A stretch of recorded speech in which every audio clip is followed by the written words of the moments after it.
This will either break reality or it will fix it, finally, for once and for all.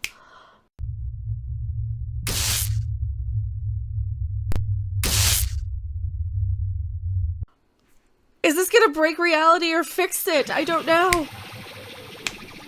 How? How in the ever-loving how are you bringing back Mel Brooks in today with wokier than thou zealots running around? You know, History of the World Part 2 from Mel Brooks. History of the World Part 2 is coming to Hulu. He is set to return for the sequel, to write and produce the 8-part... Oh, it's going to be a TV series. Holy shit.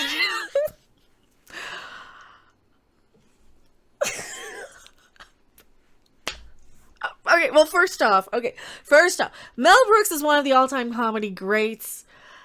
It is an 8-part series. Will Mel Brooks be allowed to make it in a related-ish article? More comedy legends from my past, from my childhood. I grew up on the Mel Brooks movies. I grew up on the Airplane movies. I think I clicked it too late. Airplane director David Zucker decrees. Oh, this is one of those weird Deadline articles where they crop it funny. Thank you. Decrees cancel culture. Decrees claims it's stifling comedy. It is stifling comedy. We can't be allowed to say or do anything without saying, is it offensive? Is somebody going to claim something? Is somebody going to take something out of context? Is somebody going to get upset about something? Is somebody going to get wokier than thou and peek in your window going, oh, istophobe, witch, and that's what they do. They want to go around just snooping through your old garbage tweets, digging through your trash, digging through stuff you might have said, not even realizing what you said, twist what you say out of context, and you can't even make a crapping joke without having to have 27 disclaimers underneath it stating it is a joke. How can we tell a goddamn joke if we have to go in and clarify all the time? Are they going to be able to do that with History of the World Part 2? We don't know. Will they be free and allowed to do so? David Zucker says cancel culture stifling comedy. Director David Zucker from Airplane and the Naked Gun has attacked the problems of cancel culture, saying he could only make the Airplane film today without jokes. Yeah, you couldn't make fun of anything. You couldn't have anybody or anything in there because everything in Airplane is offensive to somebody. And we're grown up enough to know that, yes, it's offensive. And being allowed to laugh or not.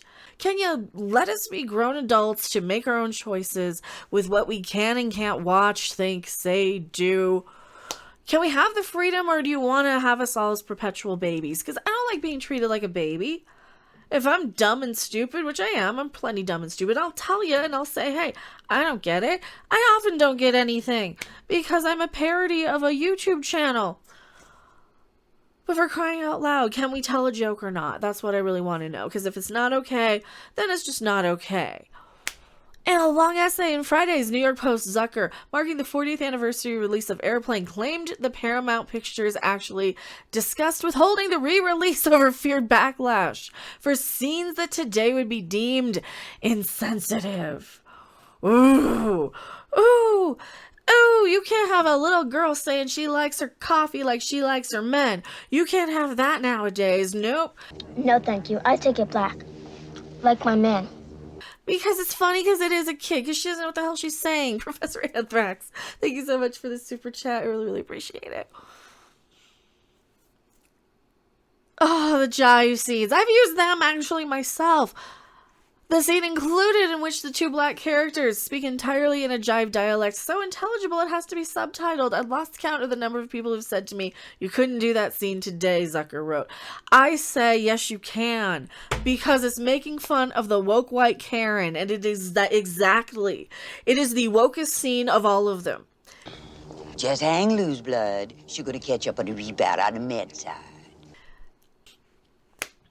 I always wonder why not half the gags and the jokes were aimed at white people, given the translation for shit is golly. The whole gag is topped off by the whitest lady on the planet. The actress who played the mom on Leave It to Beaver, Barbara fucking Billingsley translating. Yes! Exactly. Cut me some slack, Jack. The bit was even-handed because we made fun of both points of view. No one ended up being offended by that scene, and all audiences love it, and they still do. Zucker said Michael Eisner, the then president of Paramount, didn't feel he had to censor, take part, or micromanage the jokes in the Airplane script, even the ones he didn't understand. Eisner somehow knew that comedy requires a certain amount of recklessness, and that comedy writers and directors need to experiment until they hit that perfect note where a joke can eliminate uncomfortable subjects by giving us permission to laugh at them. Humor happens when you go against what is expected and surprise people with something that they're not anticipating, Zucker argued. Like the New York Jets winning the game, but to find the surprise funny, people have to be willing to suppress the literal interpretation of jokes. I admit that their fear of audience retaliation is not entirely unwarranted. There's a very vocal, though I believe small, percentage of the population that can't differentiate. Oh, I can say it if I can't read it, if you can't see it. Between the glue sniffing joke and a glue sniffing drug problem. Looks like I picked the wrong week to quit sniffing glue.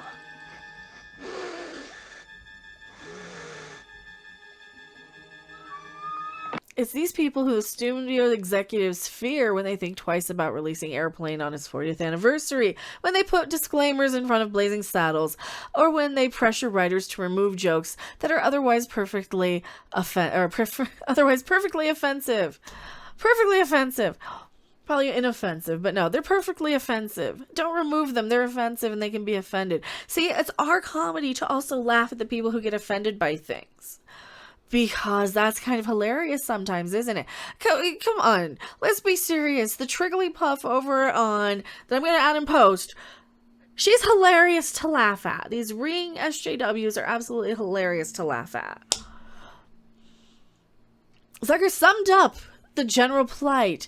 It's hard to argue with 30 million people on Twitter. You just can't do it. So you go, I'm out. Well, it's not even 30 million people. It's like 200. Is what they forget. But yeah, it's like 200 people and you just don't want to argue. This proves my point exactly. That rather than arguing with 200 idiots on Twitter on their little burn, because it's really probably only like 20 or 30 people on their burners, you get your mobs. And I've been a victim of the mobs too, and I hate being victimized. Don't you victimize me. Don't see the violence is inherent in the system. Help, help, I'm being victimized. But I've been slammed with the Twitterati's, and you get some of these people and you know they're on like 3 or 4 burners just to be pissed at you, and they're the exact equivalent of these crazy moms who would write into the networks, right?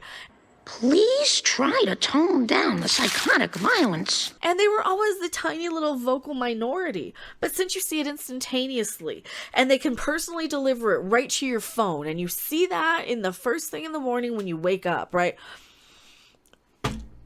And just mute anybody who doesn't follow you. That's how you avoid that.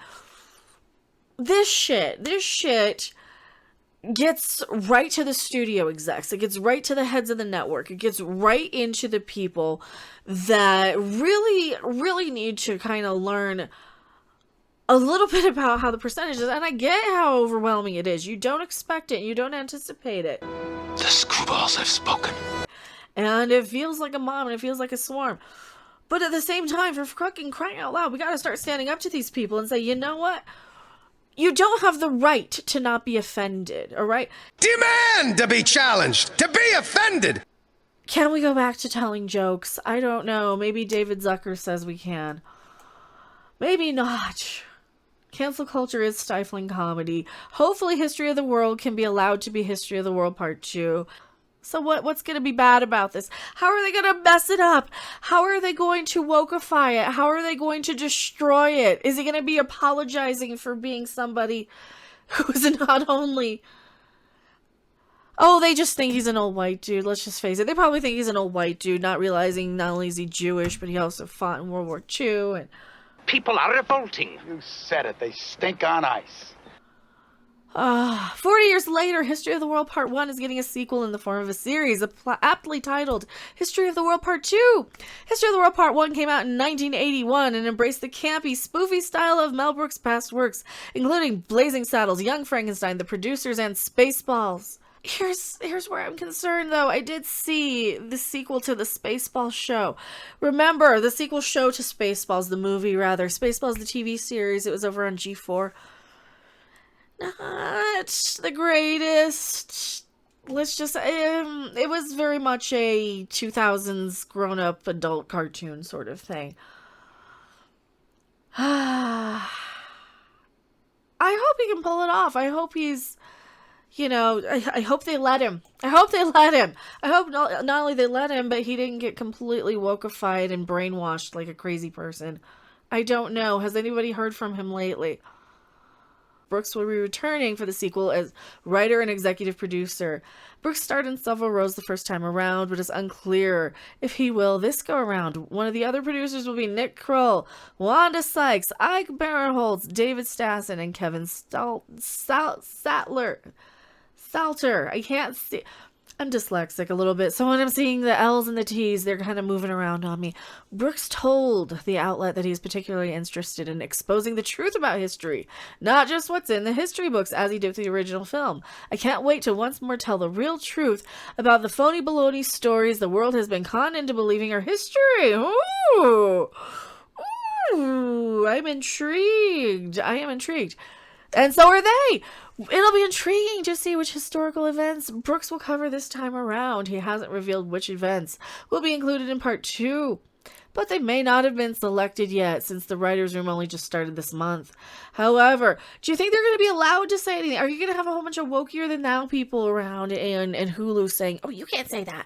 That's offensive. You can't say. Maybe that's why you got like Wanda Sykes, a black lesbian on there. You got, how many other diversities you got on there?